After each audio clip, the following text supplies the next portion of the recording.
The morning light barely touches the old mansion.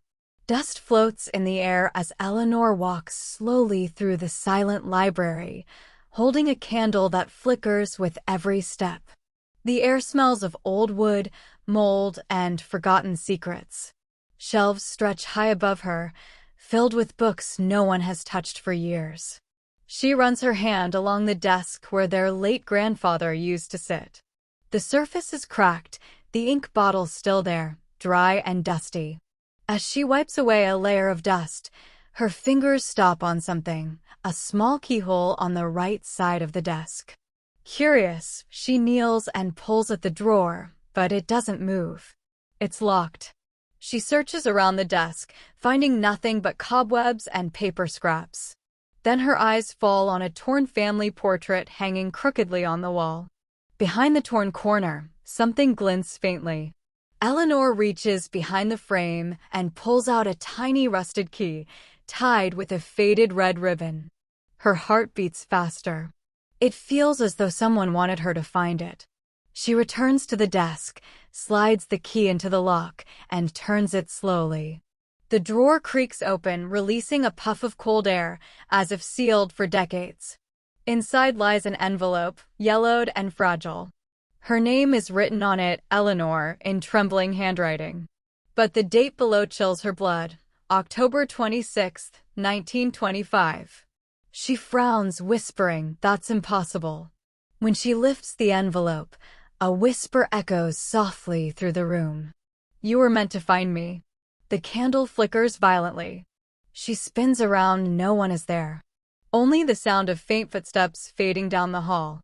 Eleanor looks back at the envelope, her hands shaking. For a moment, she swears the ink of her name moves, like it's being rewritten by invisible hands. The screen fades to black as she slowly breaks the seal. Eleanor sits at the old desk, the fragile envelope trembling in her hands. The candle beside her burns low, its flame bending toward her as if drawn by the letter itself. She carefully opens the seal. The paper inside crackles like it's breathing. She unfolds it and begins to read aloud, her voice shaking. "To the one who carries my name, leave before the moon bleeds." Her brows knit in confusion. The handwriting is uneven, written in a rush. The words that follow speak of dark rituals, of whispers under the floorboards, and of a woman who is buried alive within the mansion walls. Eleanor's eyes widen as she continues. The house remembers. The house waits. And when the blood moon rises again, the walls will open. She swallows hard. The next line freezes her in place.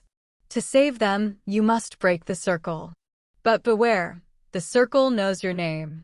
The candle flickers violently, throwing shadows that move like breathing figures on the walls. Eleanor lowers the paper, her hands trembling, and stares at the bottom of the page. The signature reads, Eleanor Ellisworth. Her heart pounds. The letter was written by someone with her exact name, a century ago. She drops the letter in shock, her breathing ragged. Just then, a faint whisper curls through the air, the same voice from before. "I tried to warn you." The library door slams shut on its own. The candle flame stretches high, casting light across the walls where faint handprints begin to appear, small, old, and covered in dust. Eleanor stumbles backward, clutching her chest. The letter lies on the floor, its ink shifting like rippling water. When she dares to look again, a new line has appeared beneath the signature. She never left the house. The screen fades as Eleanor gasps, realizing the message was never meant for the past, it was meant for her. Eleanor's scream echoes through the silent mansion, cutting through the heavy air. The echo bounces down the long hallways, waking the brothers from uneasy sleep. Isaac is the first to react. He grabs a flashlight and rushes toward the library, followed closely by Thomas and Jacob. The floorboards groan under their boots as they run. The sound of Eleanor's panic makes their hearts race faster. They burst through the library door. It slams against the wall. Eleanor stands frozen in the middle of the room, clutching the old letter in her shaking hands. The candle beside her is flickering wildly, almost out. What happened? Isaac demands, scanning the room. Eleanor looks up, her face pale. It's the letter, she whispers. It spoke to me. Jacob frowns. Spoke to you? Eleanor, that's... Before he can finish, she hands him the letter. Read it. Please. Jacob takes it, but as soon as he looks down, his expression changes. The page is blank, the writing completely gone. Thomas steps closer, taking the paper under the flashlight. Still nothing. Only faded stains where the ink once was. Eleanor stares in disbelief. No, it was there. You have to believe me. Isaac places a hand on her shoulder. You're tired, Ellie. This house is getting to all of us. But she shakes her head, eyes wide. I swear the words were here, my name, the warnings, everything. And it was signed by Eleanor Ellisworth. The brothers exchange uneasy looks. Then, suddenly, the candle goes out. Total darkness. The flashlight flickers once, and in that brief flash of light, they all see it. A figure standing behind Eleanor in the reflection of the glass cabinet. When Isaac turns around, the figure is gone. Silence fills the room again, except for the faint sound of paper whispering, as if the letter is breathing. Eleanor stares at it, terrified. It doesn't want to be read by anyone else. The room grows colder as the shadows begin to. The next morning, pale sunlight filters weakly through the dusty windows. None of them have slept. Eleanor sits by the cold fireplace, still clutching the old letter. The brothers whisper among themselves, unsure whether to comfort her or fear what's happening. Finally, Thomas speaks. There must be a reason the letter appeared. Maybe there's something hidden in this house, something it wants us to find. Eleanor looks up slowly. It mentioned the circle, and that the walls will open. The words hang in the air like fog.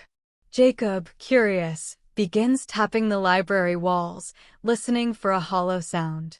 For a moment, nothing. But then, one faint thud echoes differently. He knocks again. It's hollow. They pull the heavy bookshelf aside with effort. Behind it, a thin line of light leaks from a crack, a hidden door. Isaac pushes on it. The old wood groans, then creaks open, revealing a narrow passageway descending into darkness. Cold air rushes out, carrying the smell of damp stone and rot. Their flashlights cut through the blackness, showing walls covered in strange scratches and faded symbols. Violet appears in the doorway, her voice trembling. What is this place? No one answers. They step cautiously inside, their footsteps echoing off the stone. The deeper they go, the colder it becomes. The air feels heavier, almost breathing with them. Eleanor trails her fingers along the walls and gasps. There are handprints etched into the stone, small and twisted, as if clawed from the inside. Then, faintly, a voice whispers behind them. She never left. They turn instantly, but the passage is empty. Only shadows dance under the flickering light. The sound of slow breathing fills the narrow corridor, not theirs. Eleanor raises her candle with shaking hands, and at the far end of the passage, a figure of a woman in a torn white dress stands motionless, facing the wall. Her voice echoes softly, breaking the silence. Why did you open it again? The candle flickers, then goes out. The candle flame flickers back to life as Eleanor gasps for air. The figure of the woman in white is gone, only her faint whisper lingers, echoing through the cold hallway. The group stands frozen, their hearts pounding. Let's go back, Violet whispers, clutching Thomas's arm. But Eleanor shakes her head, eyes wide. No, she's guiding us. They move deeper into the passage, the air growing colder with every step. The walls begin to narrow, forcing them to walk in a line. The sound of dripping water mixes with the creak of old stone. Finally, They reach a small wooden table at the end of the tunnel. A candle burns on it, freshly lit. The flame doesn't flicker. It stands tall and still, burning unnaturally bright. On the table lies another envelope, this one sealed with dark red wax, marked by a strange circular symbol. Eleanor stares at it, fear tightening her throat. It's the same circle from the letter. Max takes a cautious step forward.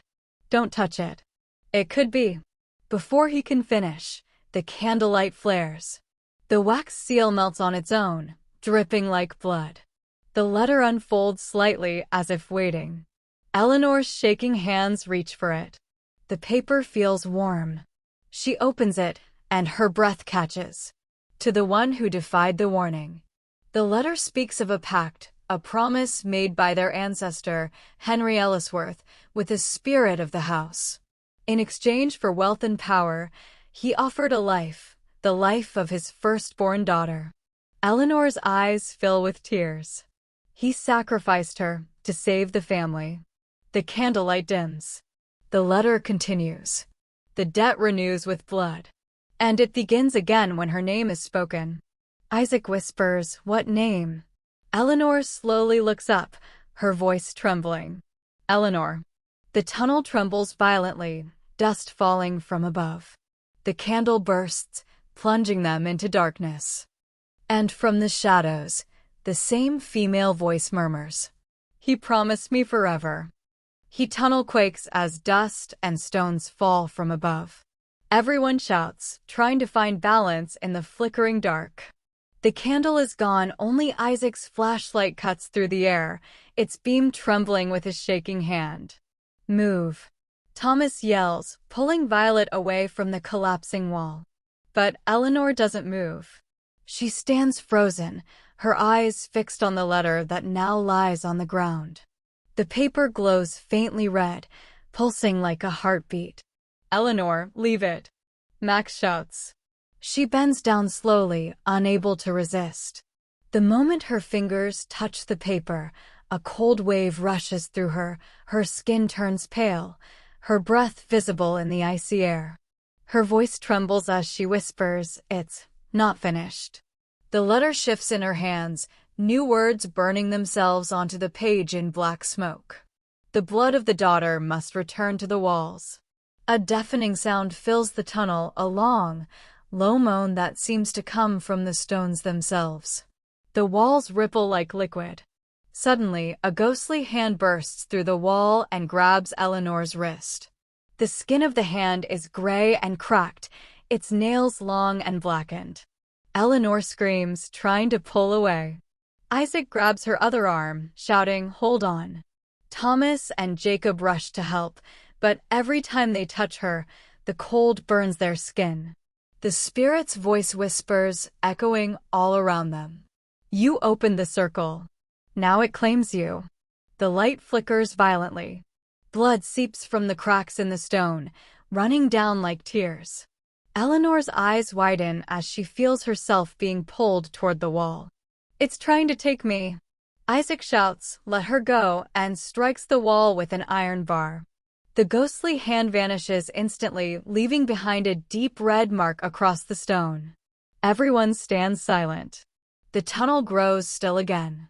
Then, faintly, the red mark begins to spread, forming a single word. Ode. The tunnel falls into an eerie silence after the attack. The air feels heavy, filled with the metallic smell of blood and stone dust. Eleanor stands trembling, staring at the crimson mark glowing faintly on the wall. Her skin is pale, and her eyes look distant, as if she's hearing something no one else can. "Eleanor, we're leaving," Isaac says firmly. He wraps his jacket around her shoulders, but she doesn't move. Her gaze remains fixed on the spreading stain. "It's spelling something," she whispers softly. The others look closer. The blood mark slowly crawls across the stone, shaping letters, one by one. The faint sound of scratching fills the tunnel, as though invisible hands are carving from inside the wall. When the letters finish forming, everyone gasps. The word reads, Ellisworth. Their family name. Jacob steps back in shock. This place knows us, it knows who we are. Eleanor's lips tremble as she whispers, "It's not done yet." Before anyone can speak, the ground vibrates again. Cracks form along the wall, running through the glowing letters. Dust falls, and faint red light seeps from the cracks, as if something alive pulses behind the stone. Then, more words begin to appear beneath the family name, letters slowly cutting through the rock, dripping red as they form. The debt is not paid. Everyone stares in frozen silence. Violet clutches Thomas's hand. "What debt? What does it want from us?" Eleanor steps closer to the wall, her voice hollow. "It wants what was promised, blood." As she speaks, a whisper fills the air again, hundreds of voices overlapping into one chilling tone. "One must stay." The candlelight dims. The glowing words pulse like a heartbeat. Eleanor turns toward her brothers, tears in her eyes. "The house won't let us all leave." The screen fades to black as the last whisper echoes. The circle remains unbroken. The whispers fade, but the wall still bleeds. Eleanor looks back one last time, the word Ellisworth glowing behind her. Something inside that tunnel is awake now, and it knows their names. Next episode, The Mirror in the Basement, where reflections reveal what the living should never see. Backhand index pointing right. Subscribe now, before the whisper finds you.